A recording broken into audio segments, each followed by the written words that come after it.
Magandang hapon mga bata! Magandang hapon po, Guro. Kumusta kayo ngayong araw? Mabuti naman po. Nagkakalap po. Marinig na kayong lahat ay nasa mabuting kalagayan. May nag-ibang ba sa ating klase ngayon? Wala po. Ay, magaling pa lang pa kayo yung sarili na. Okay, so bago tayo makakatuloy sa ating talakayan, magkakaroon muna tayo ng alitud, tunay o mga kasunduan. Ayun mga bata, ano ang iyong gagawin kapag gusto nyo, kapag ako ay nagsasalita o yung mga kaklase nagsasalita sa harapan? Yes, Juna. Makinig na mabuti po. Tama. Tama ba si Juna? Tama. Okay, bakit natin kailangan makinig ng mabuti? Yes. Pwede Upang may matutunan sa klase. Tama. Tama ba si Andy? Pwede rin? Tama. Okay, palakpakan natin si Juna. Pwede rin. Ano naman ang yung gagawin kapag gusto nyo magsalita o sumagot? Sige, Kim. Itaas ang kamay kapag gusto mong sumagot. Tama. Itaas natin ang ating kamay kapag gusto natin sumagot. Bakit natin kailangan itaas ang ating kamay? Yes, pwede rin. Upang maiwasan ang ingay sa klase. Tama upang maiwasan ang ingay sa klase. So ito ang ating mga halitutunin. Pakibata, mga bata. Makinig na mabuti. Itaas ang kamay kapag gusto mong sumagot. Kooperasyon, respeto. Nagkakaintindihan ba tayo, mga bata? Oo. Okay, so ngayon, bago tayo magpapatuloy, ay maglalaro muna tayo. Gusto niyo ba yun? Oo. Okay, so maglalaro tayo. Okay, so papagatin ko kayo sa dalawa. Ang bilang. Isa, Dalawa. isa, dalawa, Dalawa. Okay, so asaan yung unang tanggal? At dito ang pangalawang tanggal. Okay. Ito ang ating mechanics sa ating laro. So, ang ating laro ay tinatawag na Hulaan mo. Una.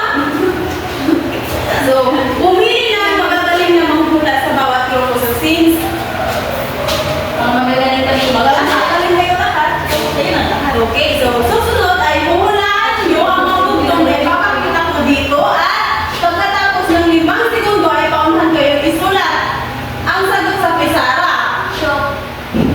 Opo. At gamitin ang mga nakatalang salita bilang isang palatandaan para makuha ang tamang sagot. Ito yung mga palatandaan. Okay? Ang una nakasagot ay walang tama ay siyang panalo. So ito lang yung okay, so handa na ba kayo mga bata? Para sa una. Okay. Pakibasa. Sapatos, damit, baka, elepante. Okay, ito ang tanong. Sige, pakibasa lahat. Dala-dala, ngayong dala. Okay, 1. Wala! Magbibilang muna ng 5 segundo. 1, 2, 3, 4, 5. Okay!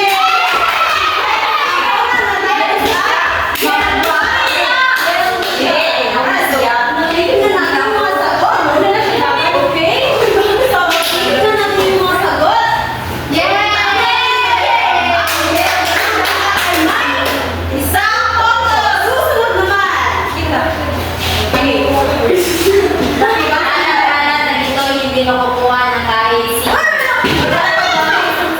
1, 2, 3, 4, 5.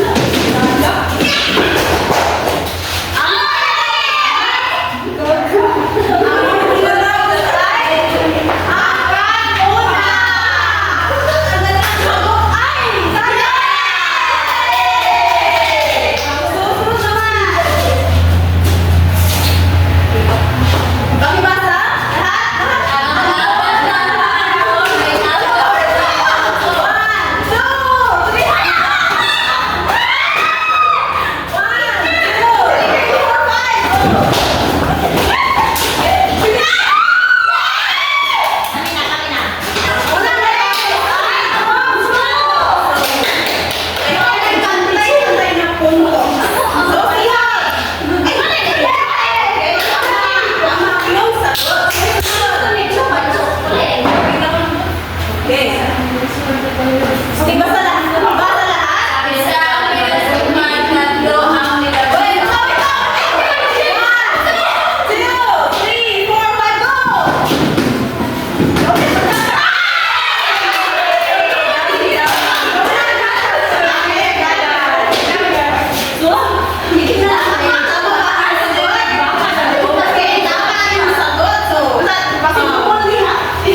ating talakayan. So, pakibasa, yes, Anjali.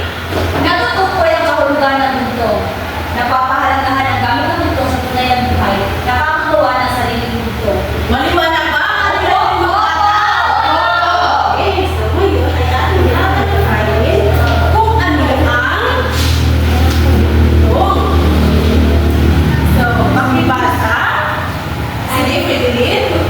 Bugtong ay isang pangungusap o tanong na may doble o nakatagong kahulugan na nilulutas bilang isang pag-iipan. Okay. Palakpakan natin si Fideline. Mahusay ka na. Okay, so, ang bugtong ay isang pangungusap o tanong na may doble o nakatagong kahulugan. Halimbawa. Okay, halimbawa. Pakibasa, yes, Juna. Maraming ngipin pero hindi kumakagat. Okay, sinong gustong magsagot? Teacher! Sige, sige.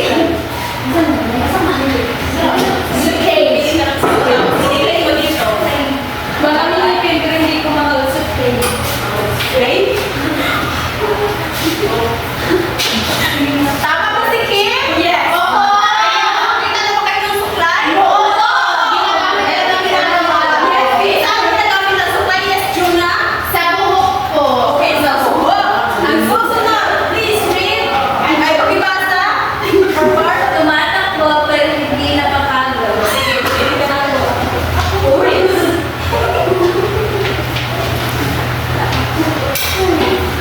Tama ba si Barbar? Alam niyo ba kung anong oras? Panahon. Ang panahon. Ano ang oras? Panahon. Ready? Ang oras ito ko yung tumatakbo na hindi napapagod. Okay. Susunod. Teacher. Yes. Okay. Nabubuhay sa tubig pero namamatay kapag nabasa. Sige. Orange. Yellow. Yellow. Okay. Tama ba sa inyo? Opo. Okay. So, ngayon mga bata, dahil naiintindihan nila ang kung ano ang bugtong ngayon. Sino sa inyo ang makapagbibigay ng isang halimbawa ng bugtong? Yes, sure. Hindi pare, hindi hari, nagdadamit ng sari-sari. Anong sagot? One box. Saranggola. Sarang hula. Saranggola. Okay, malupakan din si Juna. Malupakan natin si Juna mga bata. Okay. So, next. Teacher. Isa pa. Ilagaw ang puno sa dulo ng durugo, sanggot bumabera. Oh, tama ba si? Opo. Yes. Okay, sige ka. Baka sa Manila, abot rin ko nga. Ano yun? Dalugo. Okay, so palakpakan niyo yung mga. Okay, so naiintindihan ba kung ano ang bugtong mga bata? Okay, may mga katanungan pa ba kayo? Isa pa ang magtatanong. Okay. Ano ang kahulugan ng bugtong? Teacher. Yes, Anjali. Bugtong, isang pangungusap o tanong na kadalasang inaalala ng mga bata Pinoy teacher. Okay, so ang bugtong ay kadalasan nilalaro ng mga bata. Okay, ngayon, sino sa inyo ang makapagbibigay ng isang bugtong? Sige, yes, Barbar.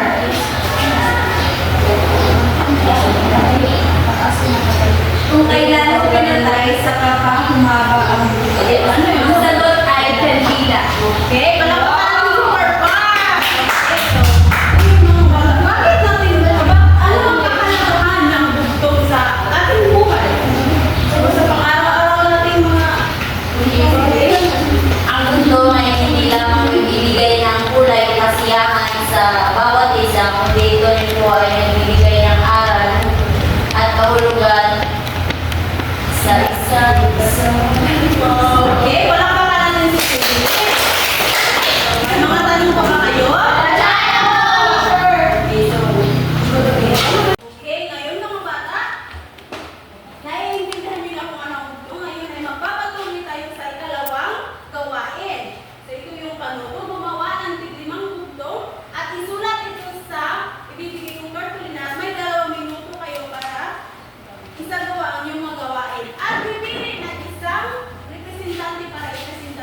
Okay,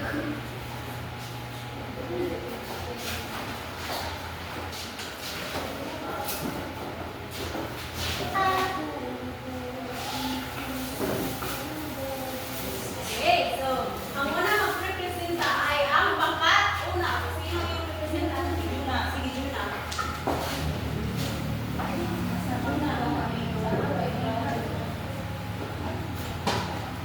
Ito ang unang pangkat. Ito ang nagawa naming bungto.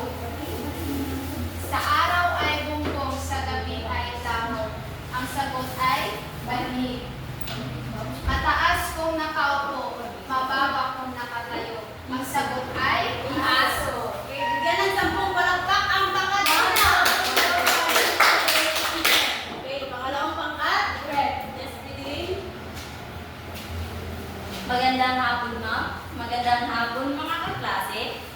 Ito po ang gawa ng pangalawang pangkat.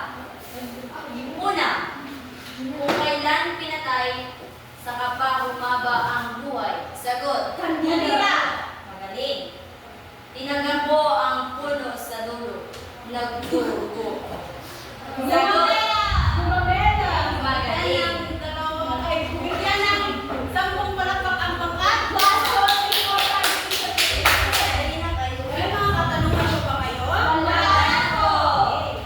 So, kumuha ng sagulang papel at ayun naman. Ano na mga kids? May mga katanungan po ba kayo, mga bata? Wala na po. Okay, so, yun lang ang ating Sige na, okay. Sige, ako na sunod. May mga katanungan pa ba kayo, mga bata? Wala na po. Dito nagtatapos ang ating